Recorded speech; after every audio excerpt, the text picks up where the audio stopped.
Final do ano é um momento em que a gente costuma exagerar na medida, já que muitas guloseimas são preparadas para a ceia, tanto no Natal como no Ano Novo. Além disso, também é o período de férias e a rotina pode ficar um pouco desregrada. Por isso, hoje vamos conversar com a nutricionista Isabela Arruda para saber o que fazemos para manejar as derrapadas desses momentos. Isabela, muito obrigada por aceitar o nosso convite, para que a gente aproveitasse esse momento, que é um momento de celebração, que a gente sabe que sempre tem muita comida e fartura envolvido, para falar um pouquinho sobre de que forma a gente maneja esse momento, né? Porque além das festas do fim do ano, a gente acabou de sair do Natal, o Ano Novo está chegando, também é um período de férias. Você, como nutricionista, o que traz pra gente de dicas, né?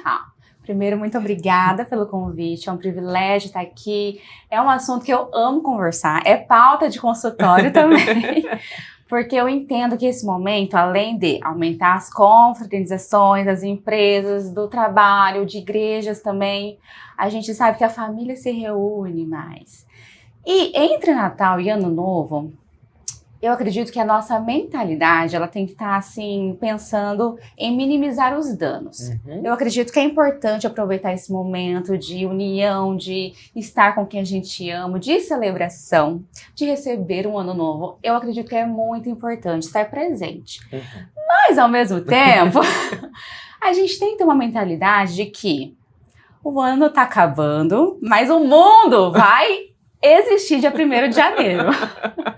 E a gente não precisa comer até passar mal, até ter que abrir o cós da calça, porque, afinal é ano novo, afinal eu tô de férias mesmo, afinal eu tô nesse hotel maravilhoso. Eu acredito que tem que ter um equilíbrio entre aproveitar bastante e não comer tudo o tempo todo. Até porque se a gente come tudo o tempo todo, em algum momento um mal-estar vai se apresentar. E pode ser até que essa programação fique prejudicada, né? Exato. E além disso, a gente não precisa também recorrer a soluções mágicas. Então, por exemplo, ceiei, comi demais ontem no Natal. Agora, dia 26, eu vou tomar chá de tudo quanto é coisa. Vou fazer um jejum de 60 e 90 horas para no ano novo eu chegar melhor.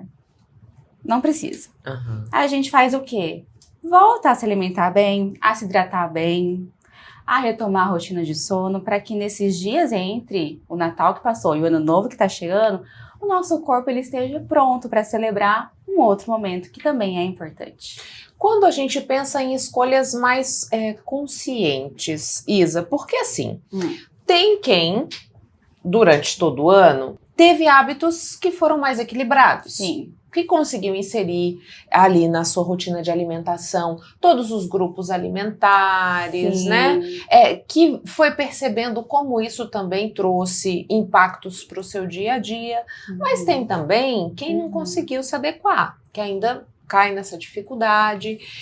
O que a gente pode pensar até para a elaboração dessa ceia de Ano Novo, para que seja uma coisa mais tranquila, para que essa possibilidade do mal-estar, da culpa até mesmo, não se apresente, né? Então, o que seria, assim, a montagem de uma ceia que fica legal para todo mundo da família, pensando que nós temos idosos, que nós temos crianças? Sim. Normalmente, quando a gente pensa em ceia, há uma grande opção, né? Um grande volume de opções na nossa mesa.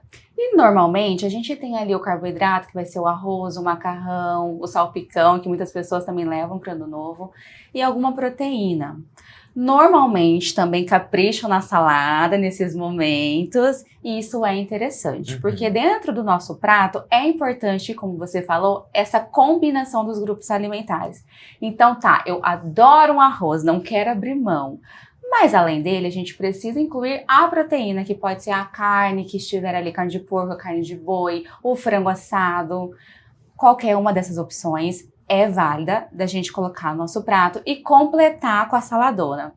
Tem um prato muito genérico que eu gosto de usar porque ele funciona em 99% dos casos quando a gente está perdido e não sabe como organizar. É pensar que no 100% do meu prato, metade eu vou dividir entre 25% carboidrato, 25% proteína, 50% salada. Então é caprichar, é lotar, é colocar à vontade, porque ela vai trazer essa saciedade, ela vai trazer um volume que é muito interessante nesse momento. E você deixou de fora a farofa, Ai, tem! né? Porque assim, ó, na ceia lá de casa, se não tiver a tal da farofa, o povo até briga. Não, cuiabano e farofa nasceram no mesmo dia.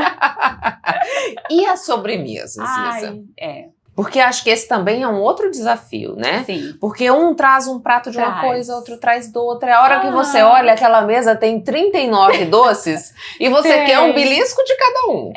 Tem algumas estratégias que eu gosto de conversar até com as minhas pacientes, preparando a mentalidade delas para esse momento, que é bem importante de dividir.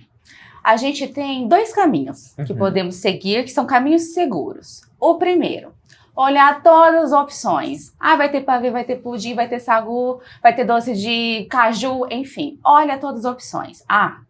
Eu vi que temos isso daqui. Quais dessas opções eu amo? Eu adoro, é o meu favorito. O pudim, não abro mão do pudim, eu amo mais que tudo. Meu Deus do céu, me acabo. Então a gente pode escolher essa opção para consumir nesse momento. Mas temos um outro caminho que é, meu Deus, eu amo tudo. Eu amo pudim, eu amo pavê, eu amo sagu, eu amo doce de caju, eu amo tudo, nutri. Aí a gente pode pensar numa outra estratégia que é pegar um pouquinho de cada item. Então, se na primeira opção eu peguei um pedação de pudim, que eu adoro, na segunda opção eu peguei um pouquinho de pudim, um pouquinho de pavê, um pouquinho do sagu, um pouquinho do doce de caju, e aí eu compus meu prato de sobremesa. Seria quase um menu degustação da sobremesa. Né? Exatamente. E também, isso eu tô falando em um ambiente que eu conheço, as tias, os primos, eu sei que todo mundo cozinha muito bem. Mas, às vezes, eu tô num lugar que eu não sei quem fez, eu não sei se vai estar tudo legal, eu não sei se vale gastar meu cartão de crédito nisso tudo. Então, eu posso também pegar um pouquinho para experimentar. Eu vi que a torta de limão tá bem gostosa. Eu provei um pouquinho e vale a pena eu investir um pedacinho maior nessa sobremesa, que ela tá muito boa realmente. Você falou pra gente que as pessoas, isso é corriqueiro, né? A gente sabe, elas optam por estratégias que são extremas em busca de resultados rápidos. Né? Você falou assim, não adianta. Pisei na jaca com os 2 pés aqui na ceia de Natal, exato. Aí essa semana eu vou me privar de tal maneira na perspectiva de aproveitar a ceia do Ano Novo. Quando eu tenho essa radicalização, Isa, o que isso causa no meu corpo e até mesmo no funcionamento da minha mente? Quando a gente pensa em muita privação, a gente pensa em retirar energia que são essenciais, energias essenciais para o nosso corpo funcionar. Então, só para eu estar aqui conversando, pensando, respirando, coração batendo, pulmão funcionando, músculos agindo, eu preciso de energia. É um funcionamento básico do meu corpo. E a gente, se Deus quiser, vai viver muito bem entre Natal e Ano Novo. E para essas funções básicas, eu preciso me alimentar bem. Então, ao invés de pensar em restrição, em punição, em fechar a boca e não comer nada, eu posso pensar em incluir. Incluir o quê? Água, sabe? Acordei, bebo uma água, em jejum mesmo, já para despertar o meu organismo, preparar ali o meu estômago para receber comida. Tem uma quantidade? Eu gosto de pensar entre 300 ml a 500. Aí depende muito da pessoa. Quem não bebe água por nada, esquece, passa o dia inteiro igual um cacto, a gente coloca 300 ml já para começar a estimular esse consumo. Quem é um elefantinho, não tem dificuldade, bebe mesmo, eu já coloco 500 ml em jejum. Então eu digo que no plano alimentar das minhas pacientes sempre tem água em jejum, pra gente despertar o corpo. Despertou, a gente pensa em café da manhã. O que eu posso incluir ao invés de punir, restringir? Uma fruta e uma proteína. Combinou isso? Sucesso, tá? E por que a proteína é importante nesse momento? Porque eu escuto muita gente falar assim, ai não, meu Deus, vou ter que comer ovo de manhã. Ai, eu não aguento comer ovo. Mas por que é importante ter a proteína nesse horário, Isa? Quando a gente pensa em digestão, em saciedade, a proteína é fundamental. Porque se eu só como pão francês e café com leite ou café puro, pão e café, eu vou ter poucos nutrientes e digestão rápida. Então, daqui 30 minutos, eu tô com fome. Mas o almoço é daqui 2h30. Mas eu já tô com fome. Aí começa belisca, belisca, belisca. E isso, a longo prazo, vai trazendo um ganho de peso. Por isso que a proteína ela vem para equilibrar tudo. Ela chega e põe ordem na casa. Quando eu associo o pão francês ao ovinho, não aguento mais ovo, não quero ovo. Um franguinho desfiado, um patê de atum ou sardinha. Quando eu associo o meu pão a uma fonte de proteína, eu equilibro. Aqui eu tenho saciedade por horas, aqui eu tenho uma alimentação mais rica. E para deixar perfeito, eu falo para... Nossa, deixar a Nutri com orgulho. Coloca a fruta, que é o colorido. Então eu junto o carboidrato, que é o meu pão, que eu não abro mão, ou cuscuz, ou tapioca. Coloco uma proteína de qualidade, que pode ser o ovo, o franguinho, uma carne moída, uma carne seca, um patê de qualquer coisa. Queijo também entra aí? Queijo entra, mas eu ainda prefiro essas outras fontes. Entendi. Dá pra pôr, por exemplo, um ovo e uma fatia de queijo mussarela aqui e juntar no meu pão, sabe? Só pra não enjoar. E a fruta completa, ela coloca aquele laço em cima da refeição, deixando ela muito linda, muito perfeita. Você falou de incluir, né? Então, incluímos a proteína nesse café da manhã, a água no desjejum e no resto do dia. A gente mantém o pensamento. Então, o almoço, saladona no meu prato, arroz, feijão, que é muito cultural e a gente pode comer. Todas as minhas pacientes emagrecem comendo arroz e feijão. Todas. Então a gente não precisa ter medo. E aí coloca a proteína, perfeito. Lanche da tarde, mesmo raciocínio do café da manhã. Porque nós precisamos dessa organização no prato em todos os momentos. A proteína não pode ficar só no meu almoço ou só no meu jantar. Ela tem que ser fracionada. E os estudos, os artigos até mostram que esse fracionamento auxilia no meu emagrecimento. E isso é muito importante, porque é uma estratégia simples, que eu só ajusto na rotina e já colho benefícios. E aí, além da comida que a gente sabe que é importante, o movimento, né? Então, é dia 26, é dia 27, ano que vem tá chegando e eu começo, então, dia 1º de janeiro. Hoje já é um ótimo dia pra gente começar. Então, qualquer movimento, caminhada tá valendo, não precisa ser uma corrida de meio Ironman, uma maratona, não precisa nadar no mar, depois andar de bicicleta. Nada megalomaníaco, gente, né? Qualquer movimento já é um benefício pro nosso corpo. Sair do sofá. Tem aqueles vídeos no YouTube de danças, sabe? Tipo zumba. Pega os primos, tias, junta todo mundo na sala, põe no YouTube e faz junto. Já é um ótimo benefício para o nosso corpo. Aproveitando que a gente está pertinho de 2026, né, Izzy? Você falou assim, vou deixar para o ano que vem e tal. Mas assim, tudo isso que você disse pra gente agora, né, de incluir a proteína em todos os momentos, a água, esse é um bom princípio de reeducação alimentar. E quando a gente pensa numa saúde integral, né, qual é o peso da alimentação nesse processo? Eu costumo dizer que a gente, desde quando nasce, começa a se alimentar. Na verdade, dentro da barriga, a gente já recebe nutrientes pelo cordão umbilical, indiretamente, mas a partir do momento que a gente chega nesse mundo, a gente já está se alimentando. E a alimentação, ela é diária, constante, e até o nosso último dia de vida. Só que ninguém nunca nos ensinou a como comer da forma certa. Então, as nossas mães, elas passam as informações que elas receberam, do que elas viram, do que elas vivenciaram, e assim o mundo gira. E ninguém para ensinar, então, como que eu como certo? E às vezes na internet, as informações, elas mais confundem do que nos norteiam. Então, é por isso que quando a gente fala de organizar a base da alimentação, que, por exemplo, é beber água. Mas beber água? Beber água. Mas eu tô toda inchada. Beber água é fundamental para o nosso corpo se regular. Organizar o meu prato, incluir a proteína, que a gente esquece.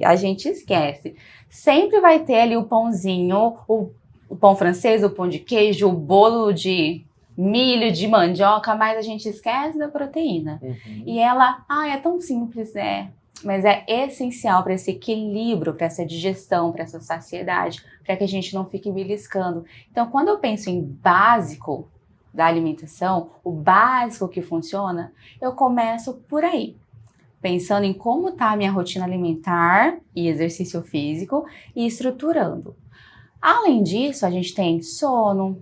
Como é que eu durmo? Como é que eu acordo? Eu tenho qualidade de sono mesmo? Que isso também influencia na Total. fome que a gente sente, não? Total. Teve um artigo que fez um estudo com um grupo de mulheres com sobrepeso e obesidade e eles restringiram o sono por uma noite nesse grupo de estudo. Uma noite de restrição foi suficiente para aumentar o desejo por comidas mais calóricas. Então, aquela busca por um doce, por um bolo mais cheio de cobertura, sabe? Um Mais pão de gordura. queijo maiorzão mesmo, não aqueles pequenininhos que às vezes a gente encontra, um pãozão. Então, uma única noite com restrição já surgiu efeito nesse comportamento alimentar. Então, quando nós pensamos em sono, a gente está pensando, sim, em como a minha fome e minha saciedade é regulada. Pra gente fechar, Isa, que nosso tempo tá chegando ao fim. Ai, Você citou os chás, né? Você falou assim, às vezes as pessoas acham que tem os chás milagrosos, que você vai tomar e vai melhorar tudo. Mas os chás também são interessantes nessa composição da alimentação diária. Existe aí uma forma da gente manejar esses chás. Até, por exemplo, a gente vive tão estressado, Sim. né? Existem chás que podem ajudar nessa regulação do estresse, né? Para que a gente durma melhor, para que tenha esse processo, quando a gente está inchado, né? Que haja uma drenagem natural. O que você diz pra gente enquanto especialista nesse universo da alimentação? Ai, eu amo chá. Amo chá. Desde sempre, assim. Eu lembro de, na infância, já beber chá de capim-cidreira com a avó, sabe? Eu amo. E eu coloco também dentro da rotina alimentar das minhas pacientes, porque sim, com estratégia, a gente pode colocar ali alguns tipos de chás. Por exemplo, após refeição, eu amo chá de gengibre ou chá de hortelã. Eles têm essa propriedade digestiva que vai facilitar ali a minha metabolização dos alimentos. Não tô falando que são chás milagrosos, que são chás com efeitos emagrecedores. Porque chá de gengibre é termogênico, então litrão. Não, gente. Não é por esse caminho. Mas podemos colocar ali 300 ml após uma refeição, porque vai ajudar, vai facilitar esse meu metabolismo. Então, sim, chá de gengibre, chá de hortelã. Agora, pensando em um chá para relaxar, para descansar, a gente tem aí a camomila, que pode ser combinada com erva doce. São sementinhas ou florzinhas, folhas e raízes que eu encontro no mercado e eu posso preparar. Mas se tô em viagem, Isa, nossa, aqui eu só tenho uma água quente e mais nada. Posso usar bons sachês. Então, a gente tem várias marcas no mercado que entregam essa qualidade e que também combinam um sabor com o outro, deixando tudo bem agradável. Mais um ponto muito importante. Não colocar açúcar. Gente, é só a erva mesmo. É só ela mesmo. Então, um desafio, às vezes, é limpar o meu paladar para sentir prazer em bebidas que talvez não são hiper doces, mas que trazem muitos benefícios. Isa, muitíssimo obrigada, que você tenha um 2026 lindo. Obrigada. E que a gente tenha outras oportunidades de conversar aqui no papo. Eu agradeço muito o convite, também desejo um ótimo ano novo para você, para quem está nos assistindo, que a gente possa ter muita saúde para celebrar a vida e entender que a alimentação ela é muito importante, mas ela não pode controlar todas as ações da nossa vida.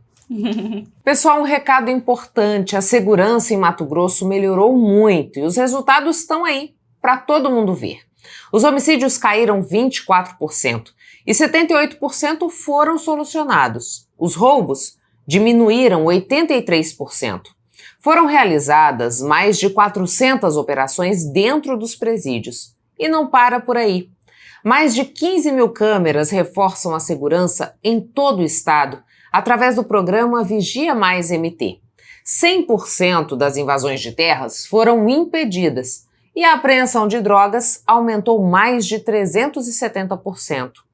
O investimento do governo do estado nos últimos 6 anos garante que as forças de segurança estejam nas ruas, no campo, nas estradas, trabalhando firme e solucionando crimes. Porque aqui em Mato Grosso é tolerância zero contra as facções criminosas. Governo de Mato Grosso. O papo volta já já.